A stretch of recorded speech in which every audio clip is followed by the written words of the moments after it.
Selamat pagi jemaat Tuhan yang terkasih, para terhaladung dan juga para pelayan full timer di HKBP Distrik 19 Bekasi. Pada tanggal 3 Maret 2025 kita melaksanakan Sinode HKBP Distrik 19 Bekasi yang bertempat di Soko Marpikir.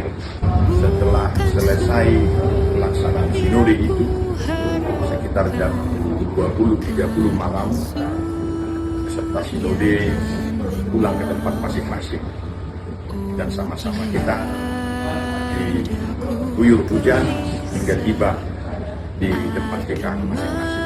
Pada hari ini tanggal 4 Maret 2025 kita mendengarkan ada banyak banjir yang dirasakan atau diterima yang dialami oleh jemaat kita di beberapa titik di kota dan Kabupaten Bekasi ini. Kami memberikan dari Kuria Sion untuk memberikan lagi di depan rumah masih seperti laut. Nah, inilah situasinya Pindah Nusa Indah.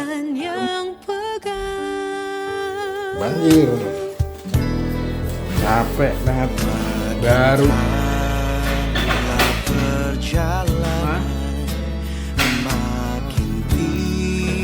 Yang pasti hal itu akan mengakibatkan kegalauan, mengakibatkan rasa kekhawatiran di tengah keluarga. Kami dari HKBP Distrik 19 Bekasi himbau agar kiranya setiap keluarga kita bisa menjaga agar terhindar dari bahaya. Kami juga mengimbau agar setiap keluarga dapat menjaga anggota keluarga masing-masing. Para jemaat Tuhan yang terkasih, marilah kita sama-sama membantu warga jemaat kita, Parado dan para pelayan Tuhan, walaupun kita juga terdampak di dalamnya. Mari kita tolong-tolongan untuk mengatasi persoalan yang dihadapi oleh setiap keluarga dengan jemaat Tuhan. Kami yakin dan percaya juga bahwa pemerintah akan memberikan perhatian buat seluruh masyarakat yang terdampak banjir saat ini. Dengan hikmat dan kebijaksanaan yang daripada Tuhan, pemerintah kami akan dikuatkan untuk membantu para masyarakat di sekitar kota dan Kabupaten Bekasi.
Bagiku ini tangan Tuhan yang pegang.